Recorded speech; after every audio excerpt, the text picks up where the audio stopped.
I did want to ask you this because we're coming out of a pandemic. The big thing was like small business, small business, small business. Help them out and everything. Is it hard to straddle the line between like I want to review this sandwich, but if it's a bad sandwich, I want to give it an authentic review, but I don't want to absolutely trash this small business because you have It is, the man. It platform is, now. dude. I Absolutely. saw your rant about Delco Steaks, and I 100% agree with it. If it's all about consistency. Yeah. No, and I had a rant about Dalessandro's too. There is a fine line. And for the longest time, like a lot of our closest buddies were like, dude, you guys are killing it. The content's awesome. But like, where are the bad reviews?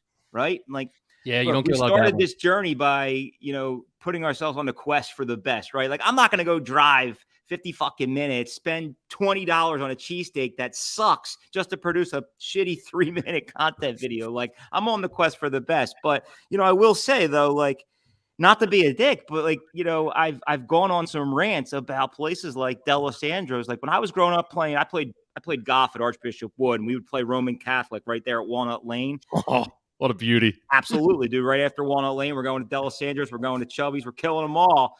And like I just remember those days, like crushing a nice cheesesteak from Dalessandro's and it being the absolute Mhm. best cheesesteak I've ever had in my life. And then like I think I did a review. I might have been hungover that day, and I did a little review and I gave it like an 8.6 because it saved my life.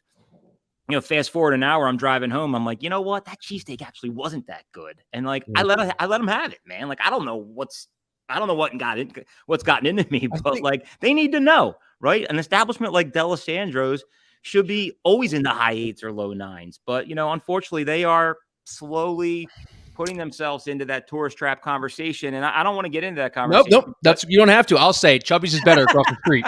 The place across the street, Chubby's is it called? yeah, It's better. they It's are. better. They are. And we And just and actually it's put quicker, it's faster. You we got it there. put Barry's in our top 10. Barry's a little sleeper in Manayunk. Hmm. So, Hmm.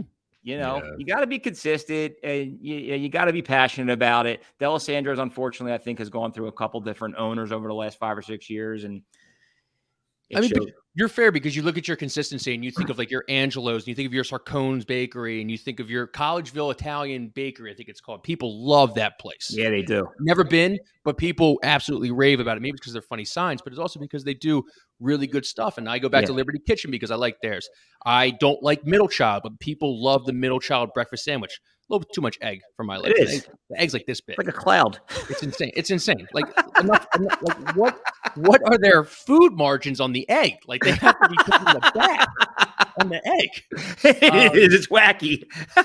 but there are some bad places that used to be legendary because the consistency just isn't there anymore, and that happens. What are some sleepers that people should know about? Yeah, no, that's a good question. Like I think I brought up. Well, I don't think Dolores is a sleeper anymore, but it was a year ago. What's a good sleeper? Like this isn't a sleeper either, but I was blown away when I went there. Phillips Steaks. Have you guys ever had Phillips? Heard of it? Never had it. It's right there by the stadium, South Philadelphia. It just doesn't get a lot of pub. It doesn't get a lot of press. But if you like Steve's Prince of Steaks, you'll like Phillips. You ever been to gyms out in Delco, Phil and gyms? I believe I have, or was that Mike and Emma's? I think I hit Mike and Emma's. But Phil and Jim's is getting a lot of pub for the best hoagie on earth. I'm going to tell you right now, go out there and do it. You'll love it. Do not get the large. It's going to scare you. You're going to see small and you're going to see large. And you'll be like, you know what? Small is probably like a 6-inch. Small is a regular hoagie, okay? A large could feed 3 people. I made that mistake, so I'm just helping out a friend. Dude, that's like Marinucci's in the Northeast, man. Have you ever been to Marinucci's? Nah. You could use their hoagies as a sword, man. Mow you down.